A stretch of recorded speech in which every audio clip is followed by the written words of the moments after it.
ભાવનગર શહેરમાં યુવક યુવતીઓ માટે લાલ બત્તી સમાન એક કિસ્સો છે તે બહાર આવ્યો છે। આજથી 4 દિવસ પહેલા ઇસ્કોનથી કાળિયાબીડવાળા રોડ ઉપર છે તે મંગેતરની સામે જ યુવતી તેમજ યુવકને છરીઓનો ઘા મારી દેનાર 2 યુવકોને પોલીસે ઝડપી પાડ્યા છે, જેને આજે નીલમબાગ પોલીસ છે તે રિકન્સ્ટ્રક્શન કરવા માટે અહીંયા સ્થળ ઉપર લઈને આવી છે। અને બંને જે યુવાનો જે પકડાયા છે તેમાં વિજય હરેશ ઉર્ફે વિજય રાઠોડ અને વિપુલ જાદવ નામના જે 2 વ્યક્તિઓ છે તેમની ધરપકડ કરી લેવામાં આવી છે। આજથી 4 દિવસ પહેલા મોડી રાત્રે છે ઇસ્કોન ક્લબથી જે કાળિયાબીડ જતો રસ્તો છે ત્યાં વચ્ચે એક અવાવરું જગ્યા આવે છે, ત્યાં મોટી સંખ્યામાં જે પ્રેમી પંખીડા હોય છે, યુવક યુવતી હોય છે, તે ત્યાં એકાંતનો લાભ લેતા હોય છે, જેને લઈને તે જ્યારે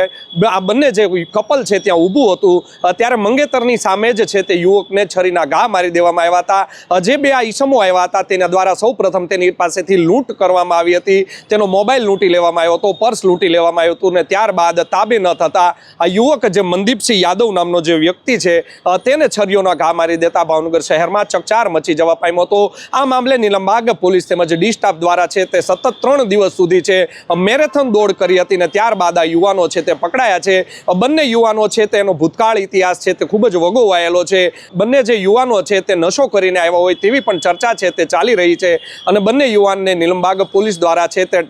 સિહોર પાસેના ટાણા ગામ પર નજીકથી ઝડપી પાડવામાં આવ્યા છે। આ મામલે આજે તેનું રિકન્સ્ટ્રક્શન કરવામાં આવ્યું હતું અને મોટી સંખ્યામાં નીલમબાગ પોલીસના જે અધિકારીઓ છે, ઇન્ચાર્જ પીઆઈ છે મનીષ ભલગરિયા, તેઓ પણ લઈને આવ્યા હતા અને સમગ્ર ઘટનાનું રિકન્સ્ટ્રક્શન છે તે તમે કરવામાં આવ્યું છે। તમે જે સ્ક્રીન ઉપર દ્રશ્યો જોઈ રહ્યા છો, પોલીસ દ્વારા છે તે હાલમાં તેનું રિકન્સ્ટ્રક્શન કરવામાં આવ્યું છે અને તેમને પૂછવામાં આવ્યું છે કે ક્યાંથી ક્યાં ગયા હતા, કઈ રીતે લૂંટ ચલાવી હતી, કેવી રીતે છરી મારી હતી। સાથે જ આમાં જે વિજય નામનો જે આરોપી છે તે હજી થોડા દિવસ પહેલા જ 307ના ગુનામાં હતો અને જેલમાંથી છે તે છૂટીને બહાર આવ્યો છે અને તેણે જ અને થોડા દિવસ પહેલા જ ભાવનગરની બોરતળાવ પોલીસ દ્વારા તેને છરી દ્વારા પકડી લેવામાં આવ્યો હતો। છરી સાથે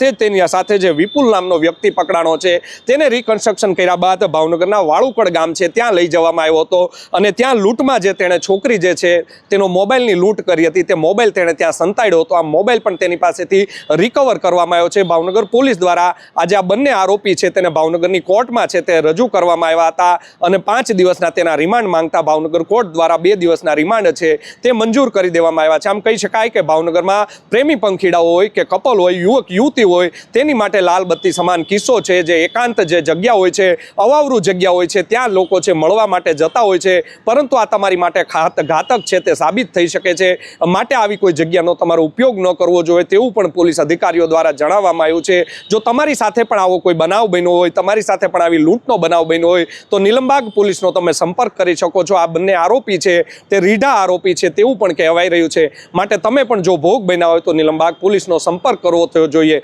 અન્યથા તમે પણ આનો ભોગ છે તે બનતા રહેશો। નીલમબાગ પોલીસ સ્ટેશનના જે કાળિયાબીડ વિસ્તાર છે તેની પાસે આવેલા જે વિક્ટોરિયા ગાર્ડન અને બોર તળાવનો જે પાછળનો બોર તળાવના જે આગળનો વિસ્તાર જે છે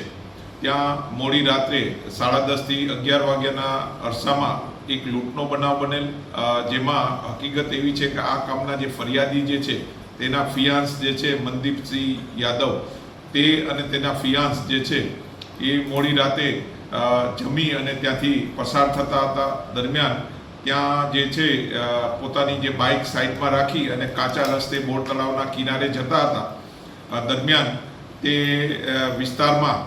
બોર તળાવ વિસ્તારથી લૂંટ કરવાના ઈરાદે 2 અજાણી વ્યક્તિઓ આવી અને તેને ધમકી આપી કે તમારી પાસે જે બી પૈસા છે તે અમને આપી દો તેમ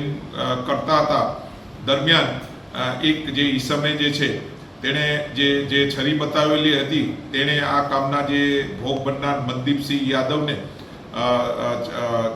પેટના ભાગે છરી મારી અને બીજા આરોપીઓએ તેની પાસેથી જે મોબાઈલ હતો તે ઝૂંટવી લીધેલો। આમ આ લૂંટ જે છે 20,000નો મોટોરોલા મોબાઈલ તથા તેના પર્સમાં રહેલ 7,000 રૂપિયા અને બીજા જે ફરિયાદીના પર્સમાં રહેલ 1,000 અને ચાંદીના છડા હતા આશરે 3,500ની લૂંટ કરી અને નાસી ગયેલા। આ કામે ડોગનો ઉપયોગ કરી એક ટ્રેક બનાવવામાં આવેલો અને સીસીટીવીની મદદ તથા હ્યુમન ઇન્ટેલિજન્સની મદદથી આ કામના જે આરોપી જે છે હરેશ ઉર્ફે વિજય ભૂપત રહે વાળુકર અને વિજય જીવરાજને પોલીસ દ્વારા લોકેટ કરવામાં આવેલા અને ઊંડી પૂછપરછ અને ડોગના યુઝથી આ આરોપીને જે છે એણે ગુનો કબૂલ્યો અને એની અટક કરી નામદાર કોર્ટમાં રજૂ કરતા 2 દિવસના રિમાન્ડ મળેલા છે અને આ હરેશ ઉર્ફે વિજયના જે છે વિરુદ્ધ 9 જેટલા ગુના છે, જેમાં શરીર સંબંધી ગુના છે, ચોરીનો ગુનો છે અને જે વિપુલ જે છે તેના વિરુદ્ધ બી 6 જેટલા ગુના છે, ચોરી અને શરીર સંબંધી ગુના. આ કામે પોલીસ દ્વારા તે આરોપીને સાથે લઈ અને બીજી જે છે સાયન્ટિફિક તપાસ કરી બીજા પુરાવા મેળવવાની તજવીજ હાલમાં ચાલુ છે. જોવું રહ્યું આગામી સમયમાં 2 દિવસના રિમાન્ડ દરમિયાન પોલીસ હવે છે તે કેટલું આ બંને આરોપી પાસેથી ઓકાવી શકે છે તે તો હવે આવનારો સમય જ કહેશે. યશપાલસિંહ ચૌહાણ, નવજીવન ન્યૂઝ, ભાવનગર.